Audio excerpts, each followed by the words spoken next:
ఇక మీకు తెలుసు రాష్ట్రంలో ప్రస్తుతం ఉన్న రాజకీయాల గురించి కూడా మీకు తెలుసు.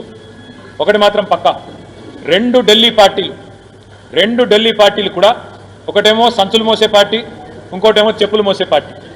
ఢిల్లీ వాళ్ళ చెప్పులు మోసే పార్టీకి, ఢిల్లీకి సంచులు మోసే పార్టీలు రెండు ఉన్నాయి. ఈ రెండు పార్టీల వల్ల తెలంగాణకు జరుగుతున్నది అన్యాయమే, దొందే. ఇద్దరు కూడా దుర్మార్గులే, ఇద్దరు కూడా తెలంగాణకు ద్రోహం చేస్తున్న వాళ్ళే. ఇవాళ మీరు చూడొచ్చు, ఈరోజు ఇక్కడ మనం కూర్చున్నాం కరీంనగర్లో. ఇక్కడికి వచ్చేటప్పుడు నేను కమలాకర్ గారిని అడిగినా, అన్న ఎల్ఎండీలో నీళ్ళు ఎన్ని ఉన్నాయని అడిగినా. 7 TMCల చిల్లర ఉన్నాయి. నేను అడిగిన అక్కడ రాజన్న సిరిసిల్లలో మా చెలిమేడ లక్ష్మీ నరసింహారావు గారిని అడిగిన, అన్న ఎన్ని ఉన్నాయని రవిశంకర్ గారిని వారిని అడిగితే, అన్న 27 TMCలు బట్టే MMDలో మిడ్మానేర్లో రాజరాజేశ్వర్ సాగర్లో అక్కడ కూడా 7 TMCలే ఉన్నాయన్నారు. ఇవాళ మా సిరిసిల్లకు మొన్న నేను ఏదో కార్యక్రమానికి పోతే ఆ తంగళ్ళపల్లి బ్రిడ్జ్ మీదకి వెళ్ళి చూస్తే కింద మొత్తం ఒక ఎడారి వాతావరణం ఉన్నది, బాగా ఎండిపోయి ఉన్నది. ఒకనాడు ఇదే ఏప్రిల్ మే నెలలో